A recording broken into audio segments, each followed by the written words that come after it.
पंचायत समितियों की बैठक हुई गगरेट में, और पंचायत समितियों के जो सदस्य चुने गए हैं उन्होंने अपने अधिकारों की बात की। उन्होंने बात की कि उनके द्वारा जो चिन्हित कार्य हैं, जब गवर्नमेंट उन कार्यों को अमली जामा नहीं पहनाएगी तो उसका फ़ायदा क्या, पंचायत सदस्य जो समिति के सदस्य हैं इनका क्या फ़ायदा है। ये एक बड़ा अच्छा संज्ञान लिया गया है पंचायत समिति सदस्यों द्वारा।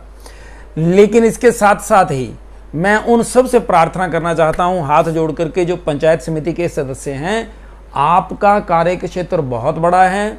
आपके कार्य क्षेत्र में प्लांटेशन भी आता है, पौधों का आरोपण करना, पौधों को बड़ा करना, यानी हमारे यहाँ पर्यावरण से संबंधित जितने भी मुद्दे हैं वो पंचायत समिति में आते हैं। हर जिस क्षेत्र से, जो गांव से आप संबंधित हैं, जीत करके आए हैं, उससे संबंधित एजुकेशन ये आपका मुद्दा है, पर्यावरण आपका मुद्दा है, शिक्षा आपका मुद्दा है, स्वास्थ्य सुविधाएं ये मुद्दा है, और आपको इनके ऊपर कार्य करना चाहिए। ये बहुत ज़्यादा प्रभाव डालता है हमारे क्षेत्र के बच्चों के ऊपर, बड़ों के ऊपर, बुजुर्गों के ऊपर।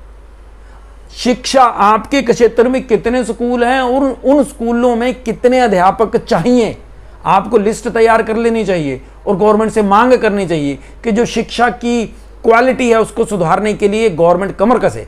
आप लोग बोलेंगे तो काम 100% हो सकता है। क्यों? क्योंकि आप भी नेता हैं, आपका भी नेतृत्व है और आप जनता द्वारा चुने गए हैं। शिक्षा ही नहीं, इसके साथ साथ स्वास्थ्य से संबंधित कितने आयुर्वेदिक डिस्पेंसरीज हैं हमारे यहाँ, और वहां पे स्टाफ की कितनी कमी है, हॉस्पिटल्स में स्टाफ की कितनी कमी है, ये आप लोगों की जिम्मेदारी है। यूं इकट्ठे होकर के आप लोग सरकार से पूछिए लगातार।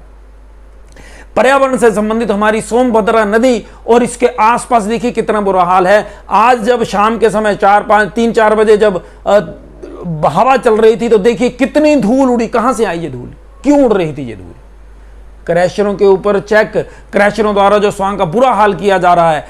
आप सब जानते हैं कि स्वां मरणासन है और ये आप लोग कर सकते हैं। आप लोगों के अधिकार के क्षेत्र में ये सब आता है। आप अपने अधिकार के क्षेत्र को संकुचित मत करिए, छोटा मत समझिए। आपका अधिकार का क्षेत्र बहुत बृहत है, बहुत बड़ा है।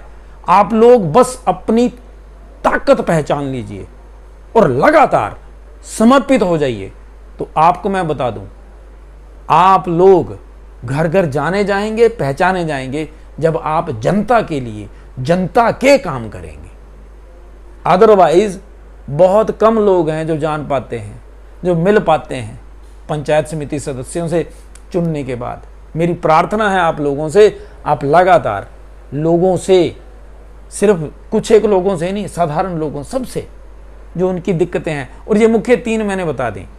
साथ ही साथ मेरी प्रार्थना है, बरसात के समय आने वाला है, प्लांटेशंस, पौधारोपण जरूर करिए और ऐसे लगाइएगा कि अगले 3 साल आप उसका ध्यान रख पाएँ, केयर कर पाएँ, ताकि हमारे क्षेत्र को फ़ायदा हो सके, जनता की सांस बच सके, छोटे छोटे बच्चों को सांस की बीमारियां ना हो, लोगों को हार्ट अटैक ना हो, लोगों को कैंसर ना हो लंग्स का, लोगों को शुगर ना हो, ब्रेन की प्रॉब्लम ना हो, डिप्रेशन ना हो। अरे भाई साहब, आप पढ़ लीजिएगा नेट पे, जो किलर डस्ट होती है इसका क्या क्या नुकसान होता है। मेरी आपसे प्रार्थना है, आप अपने बच्चों को भी बचाइए, अपने क्षेत्र के बच्चों को भी बचा लीजिए।